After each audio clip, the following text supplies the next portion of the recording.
हिंदू सम्मेलन में सनातन पर दिया जोर, जल, जंगल व जमीन जानवर की सुरक्षा का लिया संकल्प। खबर उत्तर प्रदेश गोंडा जिले से है, जहां शहर के अदम गोंडवी मैदान में राष्ट्रीय स्वयंसेवक संघ ने अपने शताब्दी वर्ष के अवसर पर एक विराट हिंदू सम्मेलन का आयोजन किया था। इस कार्यक्रम में आरएसएस के अखिल भारतीय प्रचारक प्रमुख स्वातरंजन जी और सुप्रीम कोर्ट के वरिष्ठ अधिवक्ता सुबोही खान मुख्य अतिथि और विशेष अतिथि के रूप में उपस्थित रहे। उन्होंने अपने संबोधनों में माध्यम से लोगों को हिंदुत्व और हिंदू समाज को एकजुट करने के लिए जागरूक किया। हिंदू सम्मेलन में सर्वोच्च न्यायालय की अधिवक्ता सुबोही खान ने कहा कि देश में जल, जंगल, जमीन व जानवर व जग के प्रति संवेदनशील बनने की जरूरत है। इसके लिए सनातन को मजबूत किया जा रहा है। मुख्य प्रचारक स्वातरंजन ने हिंदुओं को बदलते परिवेश से संतुलित आहार, संतुलित विचार और संस्कार को बचाने पर जोर दिया।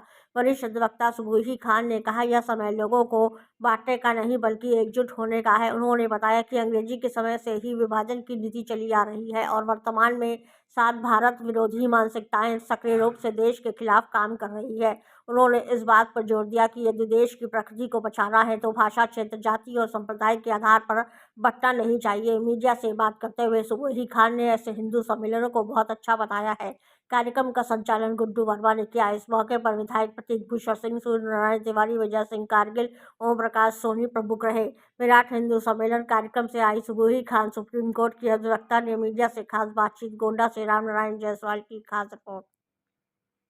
मुझे लगता है कि ये बहुत ही एक संजीदा एक विषय है, एक बहुत बड़ी घटना भारत की राजनीति में हुई है। और क्योंकि वैसे भी मैं उत्तर प्रदेश प्रवास पर हूँ, हिंदू सम्मेलन के लिए मैं दिल्ली से निकली हुई हूँ, तो मैं इस खबर को अभी बहुत ज़्यादा ना जान पाई हूँ ना समझ पाई हूँ। तो मुझे लगता है कि अपरिपक्व तौर पे इस पर कुछ भी रिमार्क देना बहुत संवेदनशीलता नहीं होगी।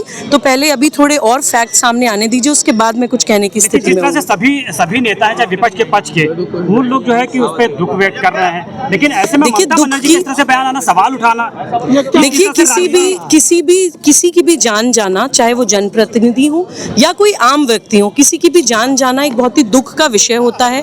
एक दुर्घटना है तो ये डेफिनेटली दुख की बात है। लेकिन मैं किसी भी पॉलिटिकल या फुटकर राजनीति करने वाले नेताओं की तरह अपने राजनीतिक हित साधने वाले बयानों से दूर रहती हूँ, परहेज करती हूँ। ऐसा मैंने अपने गुरुजी से नहीं सीखा है।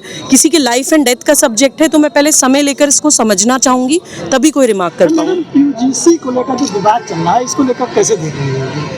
देखिए, मैंने अभी पूरी तरह से उसको जाना नहीं है, समझा नहीं है, लेकिन मैं इतना ज़रूर कहूँगी कि भारत को, ख़ास तौर से उत्तर प्रदेश को, जैसे मैंने अभी मंच पे भी कहा, जातिवाद में, जातियों में बांटने की कोशिश की जाती है। और रिजर्वेशन के मुद्दे पर भी मेरी हमेशा से ये मान्यता है कि मेरिट के हिसाब से किसको किस चीज़ की कितनी ज़रूरत है, उसके हिसाब से तय होना चाहिए कि कौन ज़रूरतमंद है और कौन ज़रूरतमंद नहीं है।